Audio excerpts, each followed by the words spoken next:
America just announced the largest government-backed nuclear financing commitment in its history. $17.5 billion. 10 new large-scale reactors. All based on one design, the Westinghouse AP1000. The official reason is simple. Artificial intelligence data centers are eating electricity faster than the grid can produce it. But behind this domestic energy story lies a geopolitical calculation that stretches from Washington to Singapore to Beijing. This is not just about keeping American servers running. This is about who controls the nuclear future of the fastest-growing energy market on Earth. Welcome to East of Wall Street, where we track the unseen forces reshaping global power and finance. The scale of America's energy problem is difficult to overstate. Every major AI model requires a data center. Every data center requires a constant, reliable baseload of electricity. Unlike wind or solar, nuclear power runs 24 hours a day. The United States government knows this. Energy Secretary Chris Wright has reported that data center developers are lining up, signing long-term power purchase agreements to anchor these projects. The DOE's Office of Energy Dominance Financing will issue up to 5 loans, each covering 2 reactors. The target is to have all 10 reactors under construction by 2030. But America's domestic energy crisis is only half the story.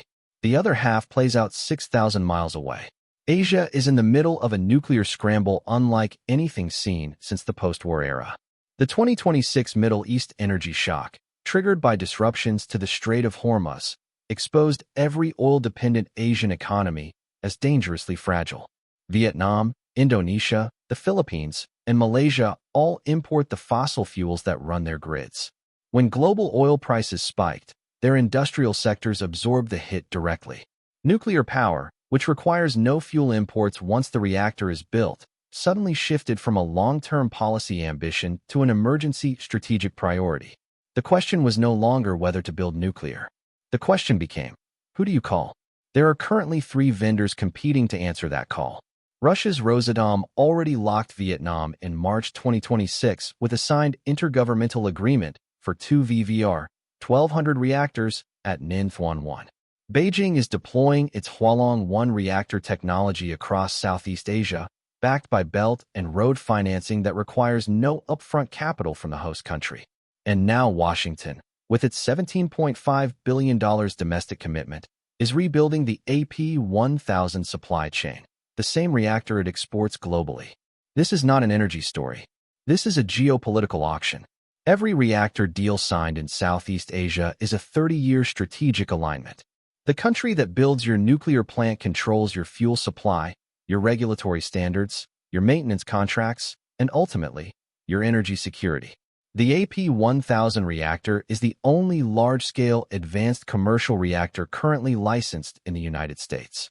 It is also the technology China once licensed from Westinghouse before building its own domestic variants. The irony is deliberate. America is now rebuilding the very supply chain it once allowed to atrophy, under pressure from Beijing's rapid expansion. The $17.5 billion program targets long lead time components, pressure vessels, steam generators, and main coolant pumps. These components have multi-year manufacturing windows. By ordering them in bulk now, the DOE estimates project timelines can be cut by up to 3 years. That matters, because China has a head start.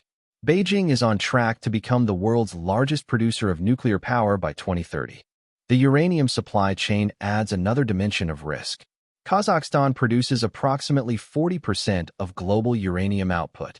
As Asian nuclear fleets expand, competition for enrichment capacity is intensifying. Western-controlled uranium enrichment represents less than 13% of worldwide processing capability. The rest sits primarily in Russian and Chinese facilities. For Southeast Asian nations signing nuclear deals, the fuel question is as critical as the reactor question. A country that buys a Rosatom reactor and a Russian fuel contract has locked its energy supply chain inside a single geopolitical sphere. A country that buys a Westinghouse AP1000 enters a different set of dependencies: American technology, Australian and Kazakhstani uranium, and limited but expanding Western enrichment capacity. South Korea stands at the most complex intersection of all these forces. Seoul is simultaneously a close American military ally, a top-tier reactor exporter through Korea hydro and nuclear power, and a nation with a growing internal debate about energy autonomy. Japan faces a parallel calculation. Tokyo has resumed restarts of its existing reactor fleet, including the world's largest nuclear plant, Kashiwazaki. Both nations are watching the $17.5 billion American commitment not just as an energy policy decision, but as a signal. Washington is serious about nuclear as a strategic tool. The question for Seoul and Tokyo is whether they align tightly with the American nuclear ecosystem or carve out independent paths in a market that is rapidly dividing along geopolitical lines. For Singapore, the implications are financial. Singapore does not have space for large-scale nuclear plants. But Singapore hosts the banks, the investment funds, and the commodity exchanges that finance all of Asia's energy infrastructure. The restructuring of global nuclear supply chains creates underwriting opportunities, infrastructure debt markets, and new commodity flows, uranium spot contracts, enrichment services, construction financing, that will flow through Singapore's financial architecture. When Asian nations sign 30-year nuclear deals, capital moves. And much of that capital passes through Singapore. The deepest risk in this emerging landscape is not military. It is technical. Nuclear reactors require decades of maintenance, spare parts, software updates, and regulatory compliance. A nation that builds a reactor with Russian technology in 2026 will require Russian technical support in 2036 and 2046. Sanctions, trade wars, or geopolitical ruptures can turn a power plant into a liability overnight.